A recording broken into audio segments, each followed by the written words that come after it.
Metamorfosis, luego hablamos de la generación del 27, en el bloque de literatura española, ¿no? Hablamos de García Lorca. Hace un par de semanas atrás hablamos también de la vanguardia en el contexto latinoamericano, hablamos de Neruda, y ahora nos toca hablar de la vanguardia, pero en el contexto de nuestro país, ¿no? En realidad, la vanguardia llega aquí al Perú casi de manera simultánea con los otros países de Latinoamérica, ¿no? Es más, se podría decir que, a diferencia de las otras corrientes que hemos visto, por ejemplo, en el romanticismo, en el realismo, que llegaba con varios años de atraso, ¿no? Acá más bien la vanguardia se está viviendo casi en simultáneo con Europa, ¿no? Entonces ahí no hay desfase de tiempo, ¿no? Por otro lado, aquí lo que destaca es la poesía, ¿no? Ay, la qué poesía, bonito. tal como señalamos en el bloque de literatura hispanoamericana cuando hablamos de Neruda, ¿no? Ahora, la vanguardia se desarrolla en simultáneo con el indigenismo, del cual nosotros vamos a hablar en las siguientes dos clases, ¿ya? Solo que la vanguardia se enfoca más en lo que es poesía y el indigenismo en narrativa, ¿ya? Ahora, cuando llega la vanguardia aquí al Perú, la vanguardia europea, el istmo que va a tener más influencia, ¿no? Es el surrealismo, ¿no? El surrealismo francés, ¿no? Ahora, eso no significa que cuando llega la vanguardia de Europa, lo que hacen acá los escritores peruanos es copiar, ¿no? O imitar todo lo que venía de Europa, ¿no? Sino que acá la vanguardia va a empezar a asumir también un elemento de identidad propia, ¿no? Y ese elemento de identidad se lo va a otorgar precisamente el uso de elementos autóctonos, o sea, el uso de elementos andinos, indígenas, ¿no? Precisamente. Pues eso le otorga cierta identidad a nuestra vanguardia, ¿no? Ahora, estamos en un ambiente bastante convulsionado, ¿no?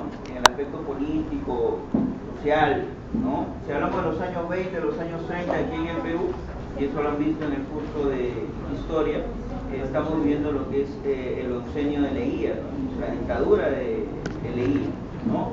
Entonces hay mucho descontento social, sobre todo de las grandes mayorías que no ven de alguna manera satisfechas sus necesidades, digamos, más elementales, ¿no? Y por supuesto que eso de alguna manera arrastra un descontento muy grande, ¿no? Entonces, ¿acá qué pasa? Que aparecen partidos políticos, dos partidos políticos que van a tener una identificación en esos años con este descontento popular, ¿no? Estamos hablando del Partido Aprista fundado por Aya de la Torre y el Partido Socialista Comunista, ¿no? de Mariátegui, ¿no? Entonces ahí tenemos esa referencia, ¿no? Y la literatura no va a ser ajena a ese contexto político, social, ¿no? Que se está viviendo, ¿no? Muy convulsionado, ¿no? Y no solamente en el Perú, ¿no?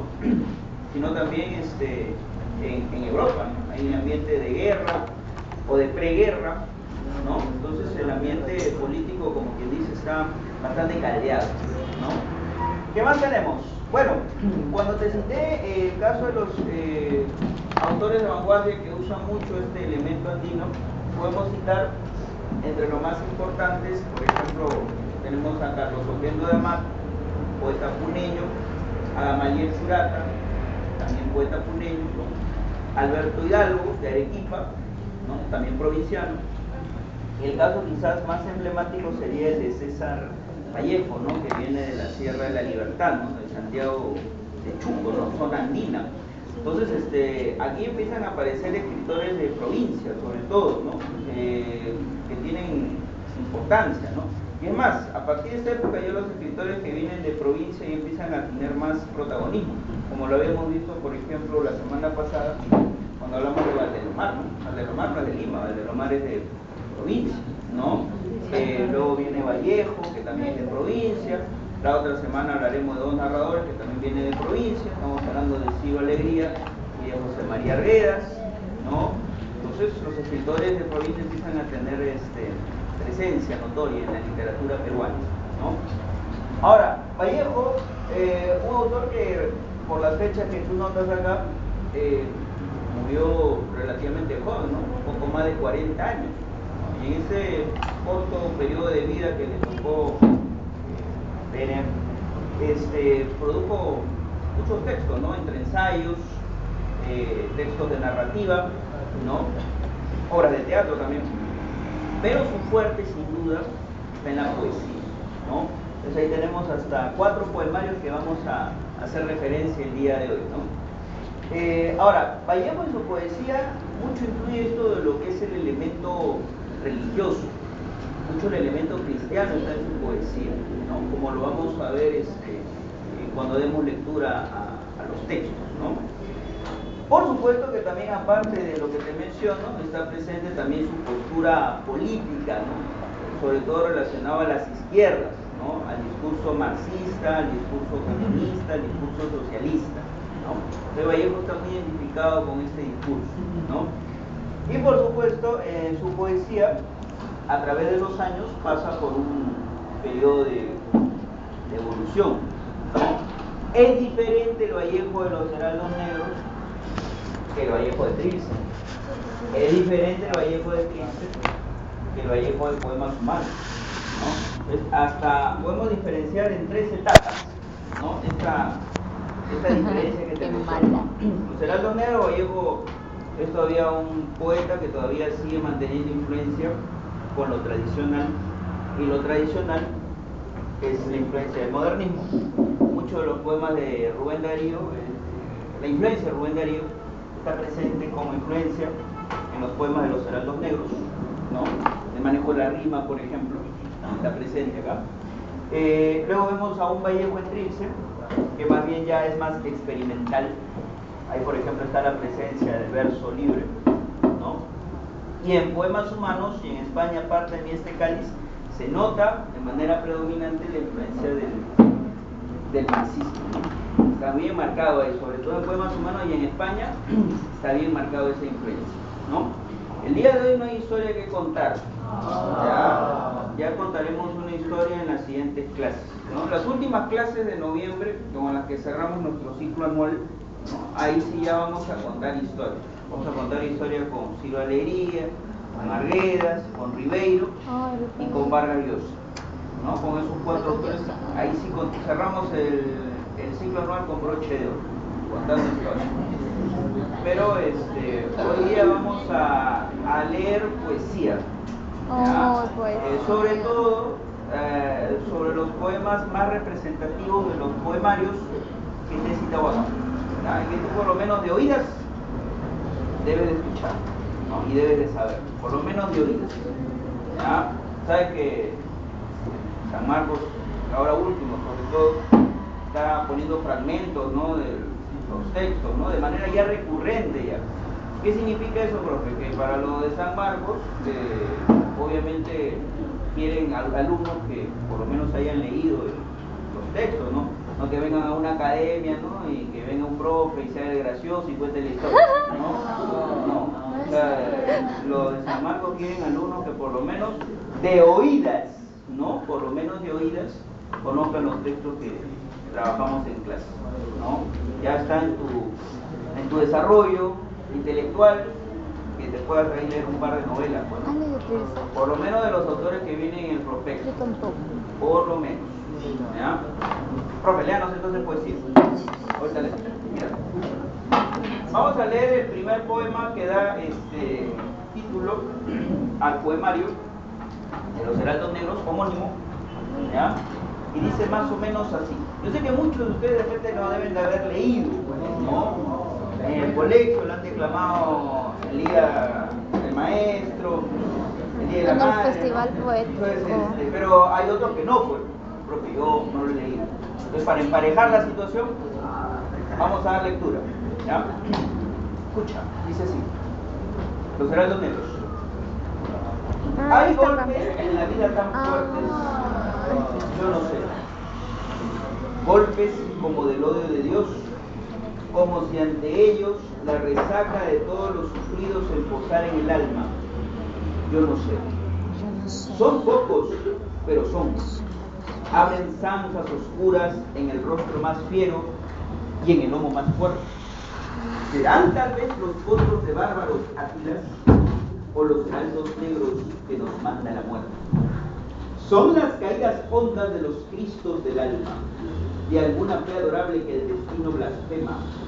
Esos golpes sangrientos son las crepitaciones de algún pan que en la puerta del horno se nos quema.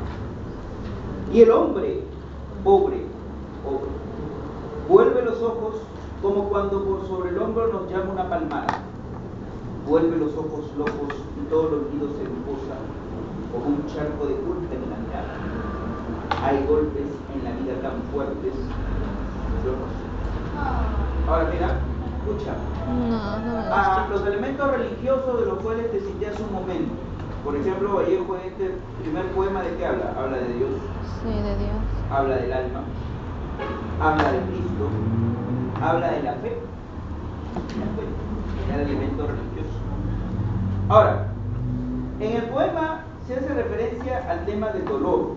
Vallejo es el poeta del dolor humano, así se le conoce precisamente, ¿no? Poeta universal, ¿no? Ahora, cuando habla de dolor, habla de los golpes que tenemos en la vida. El hombre, ¿qué puede hacer ante los designios del destino o de la vida? Cuando a ti la vida te golpea, a algunos nos golpea más y a otros no tanto, pero de que nos golpea, No golpea. nos golpea. ¿Qué puedes hacer de repente si el ser más querido se nos muere? Se nos va. Resignación nada más. Un hecho irremediable, por favor. ¿Qué vas a hacer? ¿Qué vas a hacer? ¿Qué vas a hacer? Nada. El hombre no es nada, ni ante el dolor ni ante la muerte. No puede hacer nada. Y por eso Vallejo al final del poema se pregunta, dice, hay golpes en la vida tan fuertes. Yo no sé. Lo veré cuando llegue. Al de lomo más fuerte lo doblega. Si al de lomo más fuerte lo doblega, imagínate al que tiene lomo débil. Lo sectiza, pobre. Lo destroza. La religión, los curas, ¿qué nos dicen cuando se nos va el resignación? Eso es lo que nos dice, ¿sí o no? Ahora, según los curas dice que Dios nos ama. Pero cuando sufrimos un golpe de esa naturaleza, y Vallejo dice, mira, dice, sí, golpes como del odio de Dios.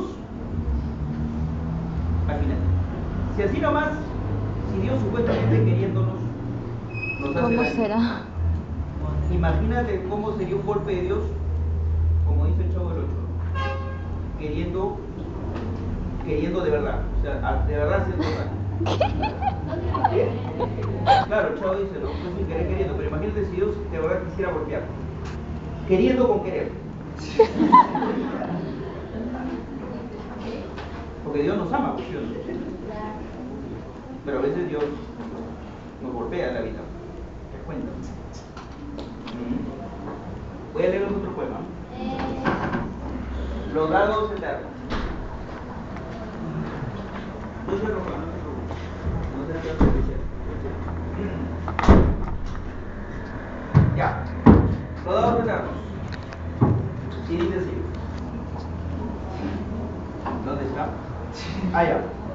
Este poema Vallejo se lo dedicó a González Prada. Habla de Dios, pero González Prada como que Dios no le simpatizaba, el hombre. Claro, pero parece que como habla Vallejo el tema de Dios le gustó, porque hay una actitud de reclamo, ¿no?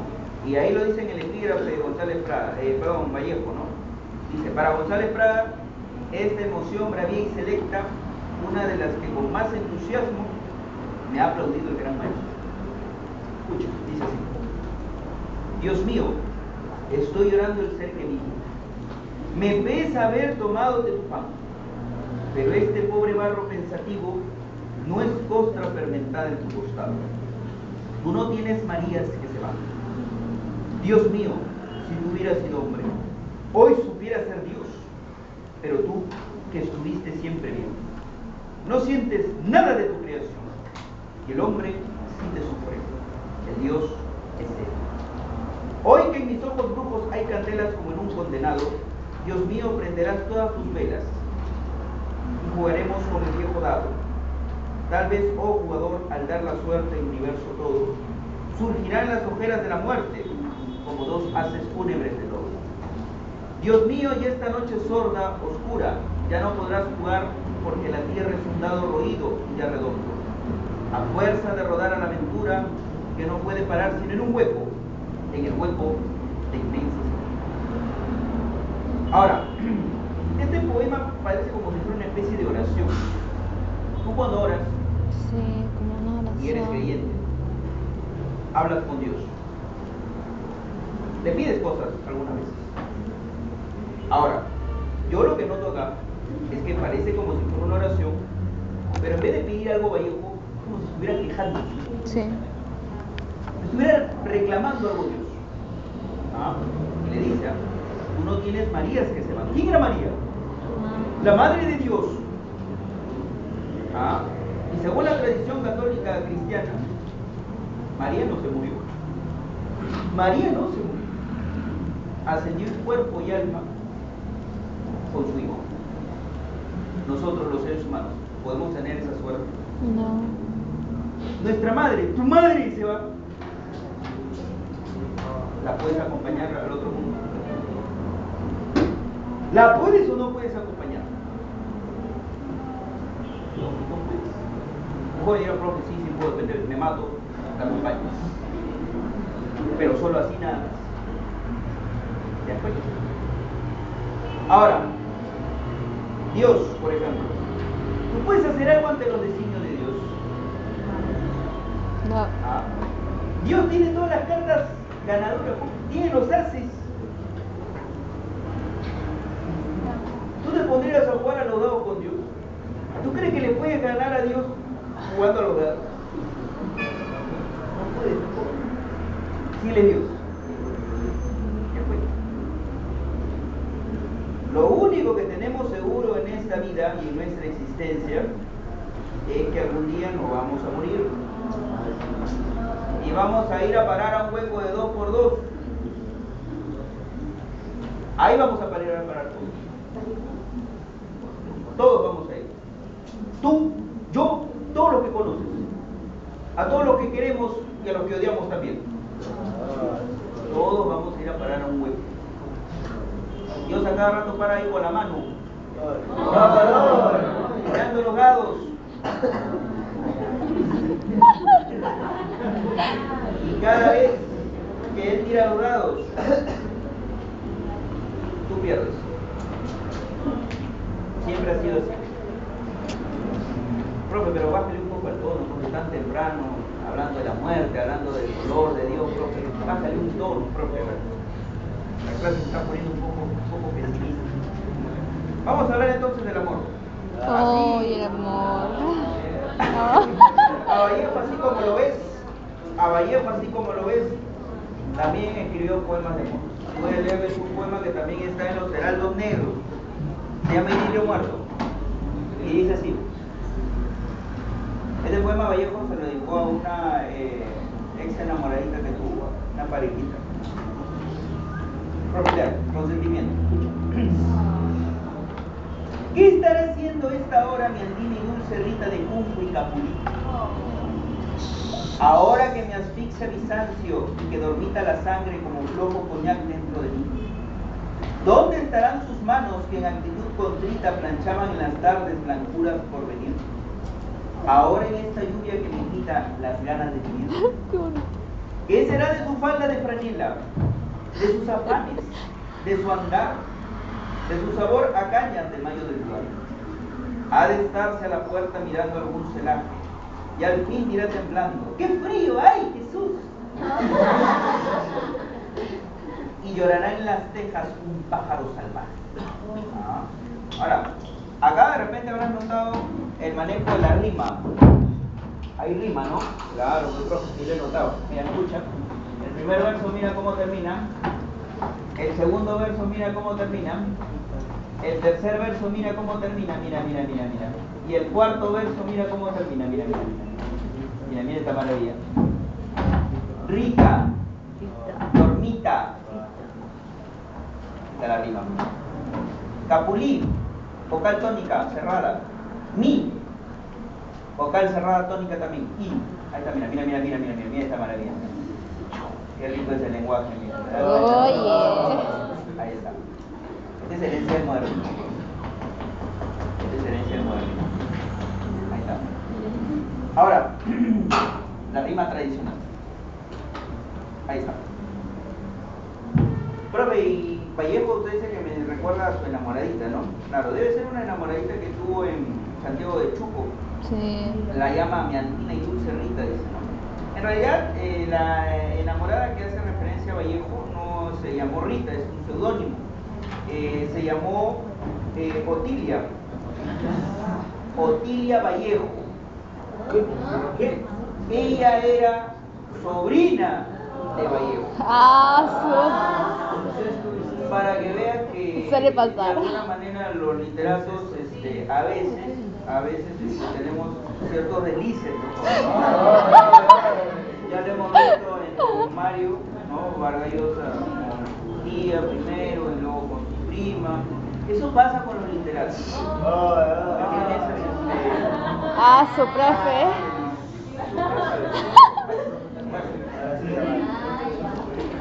Profe, siga leyendo. A ver, ahora, Vallejo recuerda a esta mujer y los hombres, cada vez que recordamos a una mujer que de repente ha impactado en nuestra existencia amorosa, como que nuestra sangre empieza a fluir de una manera un poco más ligera, ¿no?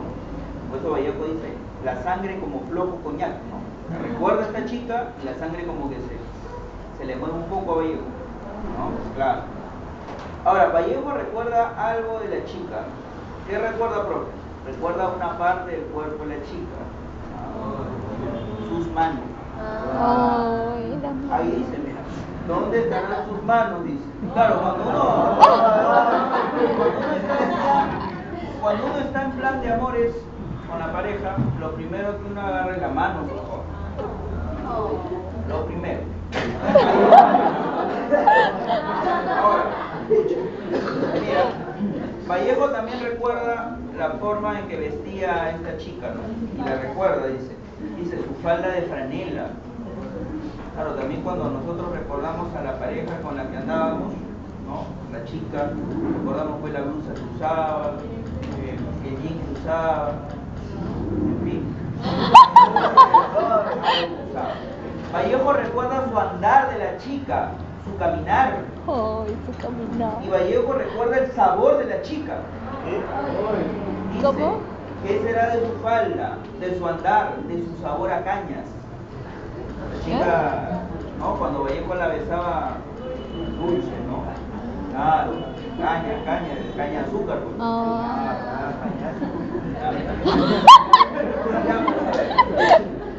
Siempre nosotros recordamos una frase de esa persona.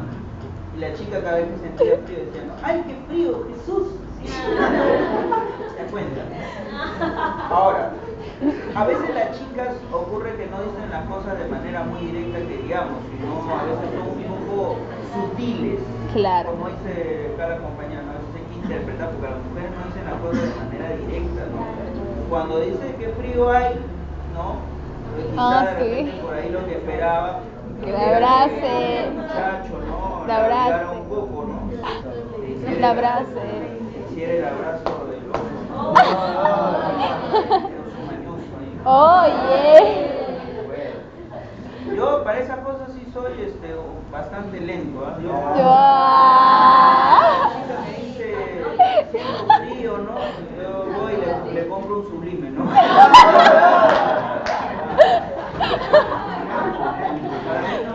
Las cosas tienen que decírmelas de manera así bastante directo. Ya, hay que ser directo. Bueno, ahora sí creo que le hemos bajado un poco el tono, hablando de las modelos, hay que actualizar un poco el asunto. Vamos a entrar ahora al otro poemario. Este poemario es el poemario que se enmarca en esta etapa, publicado hace 1922. Un conjunto de 77 poemas, no tienen títulos de estos poemas, ¿ya? El carácter experimental que encontramos acá. Hermético. ¿A qué se refiere a lo hermético, profe? No, los poemas son cerrados. ¿Cómo se entiende esto que son cerrados, profe? No se dejan leer. Y ese es un problema, porque imagínate que si tú no puede leer de manera fluida un texto, quiere decir que no se deja entender. Ahora, ¿cómo lo interpretas? Es un problema, ¿no? Profe, ¿cómo Vallejo logra ese efecto de lo hermético, de lo cerrado del texto? Allá. Primero que Vallejo rompe con la sintaxis. Nosotros que ya hemos visto el tema del sujeto, predicado, Vallejo no respeta ni el sujeto ni el predicado. El sujeto lo hace trizas, el sujeto joven. El predicado lo viola el predicado. Lo desmenuza, lo hace trizas así, lo hace hilachas el predicado. Por eso que no se deja entender los poemas de Vallejo, no se dejan leer ni entender mejor. El uso de neologismos, ¿qué es eso, profe? Neo, nuevo, palabras nuevas, ¿no? Trilce es una palabra nueva, o sea que desde el título del poemario, Vallejo ya nos pone en apuros, pues, ¿no? Para poder interpretar, entender, ¿no? Ahora, sobre Trilce ha habido algunas referencias en torno a qué significa. Algunos mencionan, ¿no? Triste celda, porque muchos de los poemas Vallejo lo escribió estando en la cárcel, ¿no? Trujillo, por razones políticas. Otros mencionan que Trilce puede hacer referencia a Tristeza Dulce, en referencia a los recuerdos que vienen de Vallejo, sobre todo lo que tiene que ver con su familia. Su mamacita está presente ahí en los poemas, ¿no? Ahí está. Y otros mencionan que Trilce puede ser también referencia al precio del poemario, ¿no? O al futuro costo que iba a tener el poemario, que iba a ser 3 centavos. A Vallejo le preguntaron en la imprenta, ¿no? ¿Y cómo se va a llamar tu poemario? ¿Qué nombre le ponemos? ¿Cuánto va a costar el poemario? 3 centavos. Entonces Vallejo craneó y dijo, ya está, póngale Trilce. Y Trilce quedó. Ahí está, te das cuenta. Pero esas son suposiciones. Es muy probable que eso quizás también signifique Trilce. En ciencia cierta, cuando hablamos de interpretaciones, y creo que lo demostramos la semana pasada cuando la compañera, ¿no? Hablaba de la niña de la lámpara azul, ¿no? La señorita decía, no, la niña es la luna, profe. Y yo que decía, no, la niña no, puede ser la poesía. O hay incluso que mencionan que la niña de la lámpara azul, la niña es una prostituta. Algunos mencionan también eso, ¿no? Entonces, en cuestión de interpretaciones, a veces hay un abanico ahí de posibilidades, es bien complicado. En literatura, al momento de interpretar un texto, se complejiza, ¿no? Bueno, ahí está. Profe, tiene que leer un poema de Trilce, por lo menos uno. Puede leer más o menos el que se deja entender, ¿ya? El poema 13, que habla del sexo. ¿Ya? Por eso lo leo, porque se deja entender. Ahí está. Entonces vamos a leerlo por acá. A ver, habla del acto carnal. Cuando no el profe. Habla del momento de la cópula. El profe. Léalo con sentimiento, profe. A ver, dice así, a ver. Como si fuera usted. Dice, pienso en tu sexo. Caso. Simplificado el corazón, pienso en tu sexo. Ante el lijar maduro del día, palpo el botón de dicha, está en sazón. Y muere un sentimiento antiguo degenerado en seso.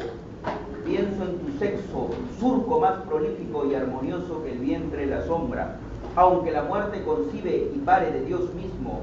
Oh conciencia, pienso sí en el bruto libre que goza donde quiere, donde puede. Oh escándalo de miel de los crepúsculos, oh estruendo mudo, estruendo. Ahí está. Ahora, la voz que aparece acá es una voz masculina. Pienso en tu sexo, está pensando en el sexo femenino, en el órgano sexual, ¿no? De la mujer. Dice simplificado el corazón. Claro, acá no tiene nada que ver los sentimientos. El sexo solo carnal nomás, pasión, nada más. Ahora dice, palpo el botón de dicha. Porque está haciendo referencia al órgano femenino, ¿no? Y dice, palpo el botón de dicha. Hay una parte en el órgano femenino de la mujer que es el clítoris. Dice, palpo el botón de dicha. O sea que esa mano está palpando ese clítoris. Profe, siga leyendo, profe. Dice, pienso en tu sexo, surco, dice.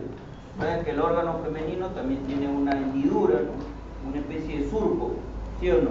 Claro. Ahí está, esto lo he visto en el curso de biología. Ya está, esto lo contó Mechito. Ahí está. Ahora, dice, oh conciencia, pienso sí en el bruto libre que goza donde quiere y donde puede, donde te agarre la pasión, joven. Aprovecha. Oh escándalo de miel, claro, en pleno acto, en escándalo, los gritos desaforados de la pareja. Escándalo de miel de los crepúsculos en la noche. Claro. En la noche. O estruendo mudo, profe, ¿y ese estruendo mudo qué cosa es? Bueno, un estruendo es un sonido, ¿no? Un sonido, pero dice el profe, es un sonido pero mudo. Yo lo relaciono, y ustedes saben que esto puede estar sujeto a varias interpretaciones,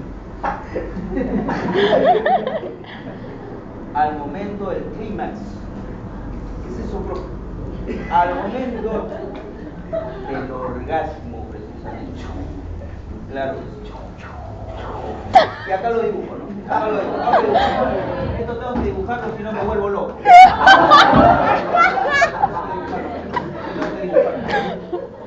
¿Qué está haciendo? Llame al acorde, profe. Mire, señorita.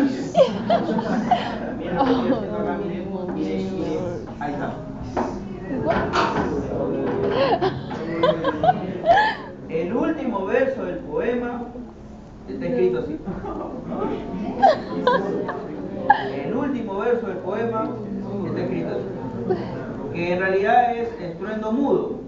Solo sí, que ¿verdad? han juntado las dos palabras y está al revés. Este es el lenguaje experimental que encontramos nosotros en los poemas de Trilce. Ahí está. ¿Te das cuenta? Por eso los poemas no se dejan entender, no se dejan leer. ¿Te das cuenta? Ahí está, mira, una clara muestra de ello mismo.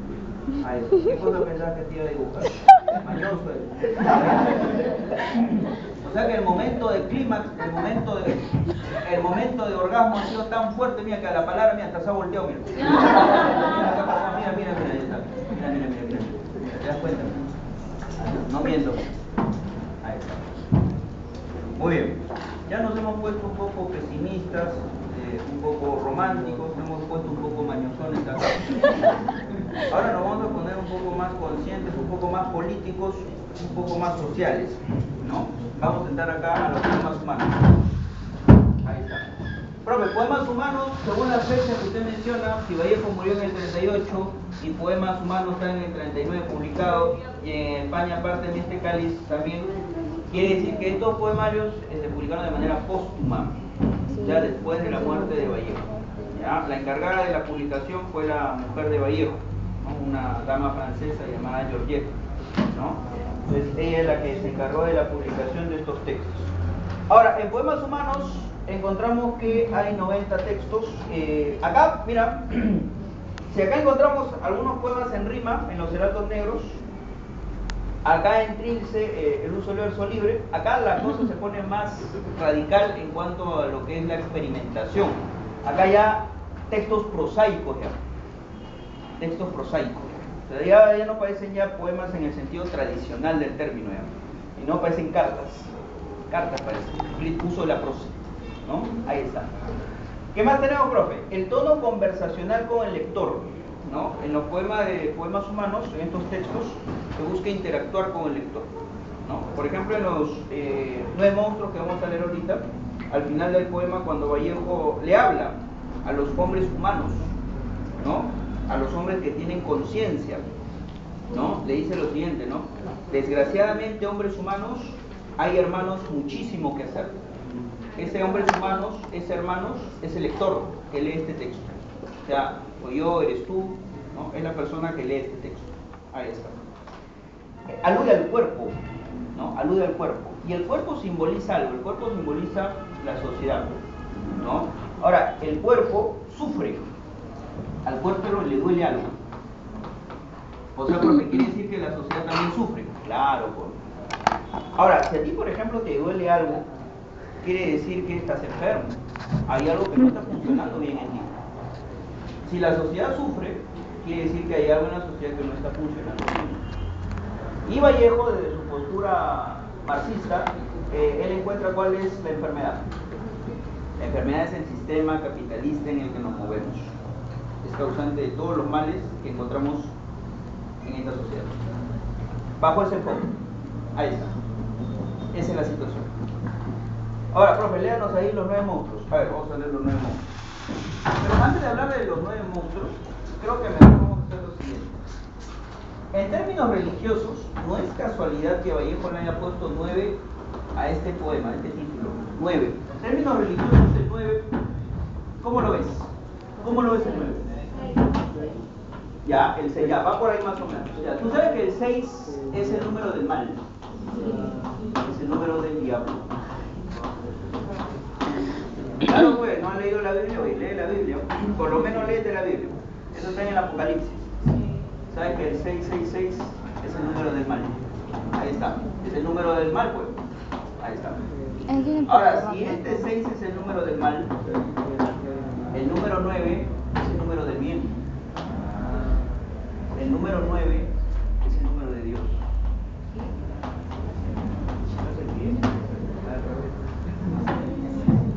Y esto tiene una explicación. Escucha. Mira. ¿Sabe que Dios, según los entendidos, está compuesto por 3 entidades?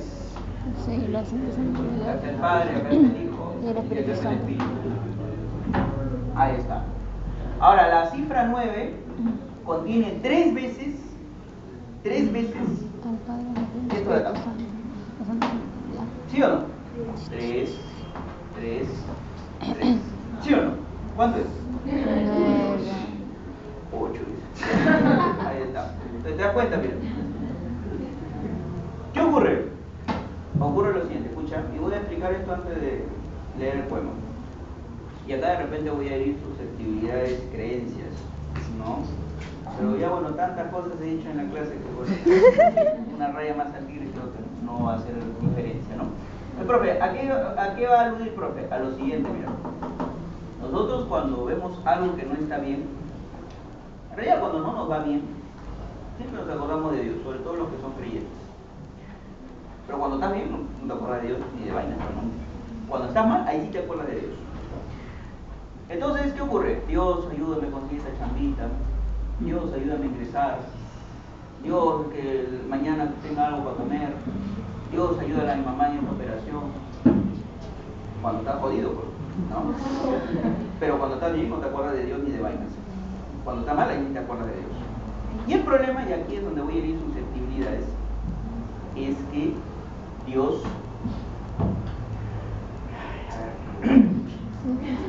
no va a solucionar los problemas que tienes tú, ni los problemas que hay en la sociedad. Entonces, profe, ¿quién va a solucionar eso, profe? Nosotros mismos, nada más. Por eso al final del poema, cuando he leído ahorita lo de los hombres humanos, Vallejo no dice, no, Dios, haz algo, no invoca a Dios. ¿A quién invoca? Los hombres. Los hombres tengan conciencia. Esta conciencia. Y esto lo han visto en filosofía. Los marxistas que dicen que esto es posible cambiar, es posible transformar. Puede cambiar. Bueno, ahí está. Hay profe, léanos ahí los remos. Escucha.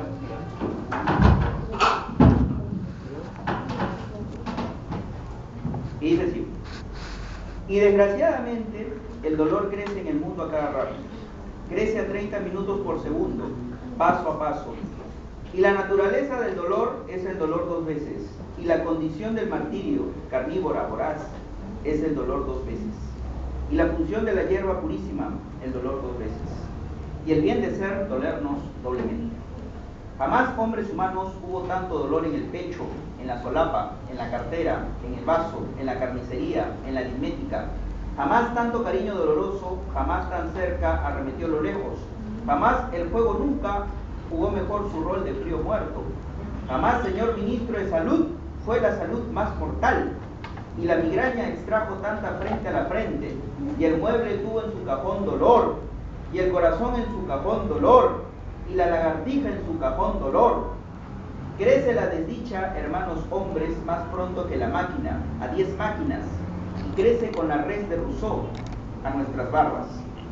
Crecen mal por razones que ignoramos, y es una inundación con propios líquidos, con propio barro y propia nube sólida.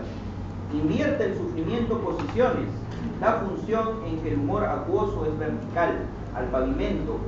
El ojo es visto y esta oreja oída, y esta oreja da 9 campanadas a la hora del rayo, y 9 carcajadas a la hora del trigo, y 9 sones hembras a la hora del llanto, y 9 cánticos a la hora del hambre, y 9 truenos, y 9 látigos, menos un grito.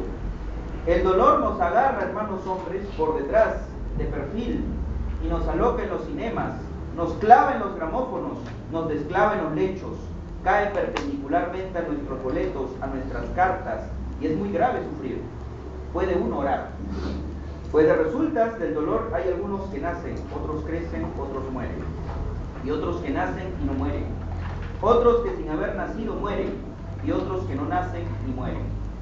Y también de resultas del sufrimiento estoy triste hasta la cabeza, y más triste hasta el tobillo, de ver al pan crucificado, al nabo ensangrentado, llorando a la cebolla, al cereal en general harina, a la sal hecha polvo, al agua huyendo, al vino un eche humo, tan pálida la nieve, al sol tan ardío. ¿Cómo, hermanos humanos, no deciros que ya no puedo? Ya no puedo con tanto cajón, tanto minuto, tanta lagartija y tanta inversión, tanto lejos y tanta sed de sed. Señor Ministro de Salud, ¿qué hacer? Ah, desgraciadamente, hombres humanos, hay, hermanos, muchísimo que hacer. Eso es lo que dice ahí Vallejo en Los 9 monstruos. Ahora, parece como si fuera una especie de carta de reclamo también, ¿no?